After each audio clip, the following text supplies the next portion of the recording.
You can't see what happens inside this Bonnie Lake home because police have redacted the body camera footage.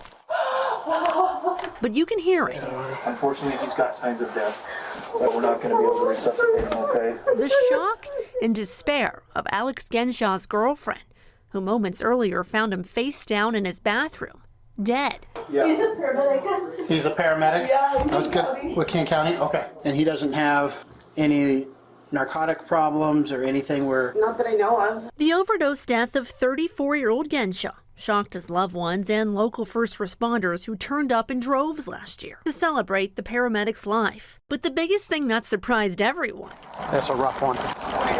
is what officers found with Genshaw's body. He has an IV hooked up to him in there. Police photos show an IV bag hanging from the shower, medical supplies in the trash, and on the bathroom counter, 6 vials of pain relievers and sedatives, fentanyl, ketamine, and midazolam.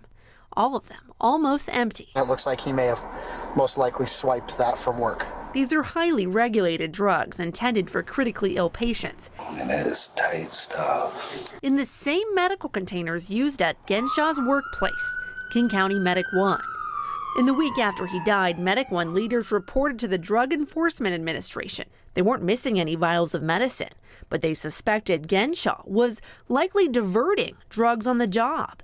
There is no way to be absolutely certain that they were our medication. We assume that it was ours. This is King County Medic 1 Chief Andrea Colson. Her department responds to King County emergencies involving high-risk patients who, on the way to the hospital, need advanced medical care. King County paramedics can give sick patients life-saving drugs, but under federal law and King County policy, access is supposed to be tightly controlled. How did this happen?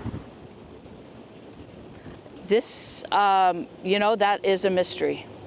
He gave us no indication that there was an issue. Genshaw was a new paramedic on probation at Medic 1, a temporary status given to new hires. During his employment, Medic 1 required controlled drugs to be stored in a safe. I'm putting in my personal PIN. And the department relied on a buddy system to ensure proper use.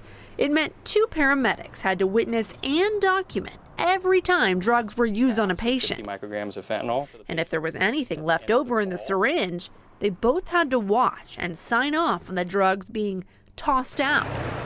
But in Genshaw's case, we suspect he took care of a patient, he used the medications, and instead of wasting the extra, that went into his pocket. Experts say it's one of the most common ways it happens in a healthcare setting. Did his actions put patients at risk? We have had no indication that any of the patients were put at risk. Records show the DEA investigated the case and found Medic 1's safeguards and procedures failed to prevent the theft and diversion of controlled substances as required by law. As chief, would you have done anything differently, knowing what you know now?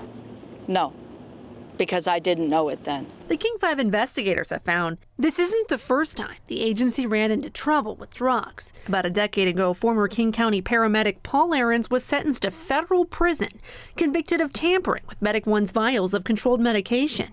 His actions putting patient care at risk as he repeatedly stole morphine and other drugs for his own use and put something else in the vials, according to court records. If somebody wants to divert, they will find a way around it. The DEA says it received nearly 100 reports last year of employees in Washington's healthcare industry stealing drugs from work. Any employee theft is significant. Heather McMurray runs the DEA diversion team that investigates those cases. That means there is a lack of security or accountability. That's a danger to the public. As a result of Genshaw's death, King County Medic 1 is now under federal oversight. Last summer, they struck a deal with the DEA, a 2-year settlement that required Medic 1 to change its drug policy and take other steps to keep controlled substances locked down, like conducting quarterly audits of drug and patient records. Colson said the improvements are now in full swing. Drugs are counted every day. This paramedic walked us through some of the biggest changes, including a new electronic system that helps the agency track down who handled its drugs. And that timestamps now that I'm in here, me. The vials have new labels with a unique number, so if the drugs turn up, This is literally the only vial this medication labeled as. there's no question where they came from. And in light of Genshaw's death, It broke all of our hearts to see this happen. Medic 1 tightened up its policy on how leftover drugs You would waste should be tossed out. And we don't ever want to see anything like this happen again. Now, the chief says she reviewed Genshaw's case and found no evidence that other paramedics violated drug policies. In the newsroom, I'm Taylor Mirfendereski, King 5 News.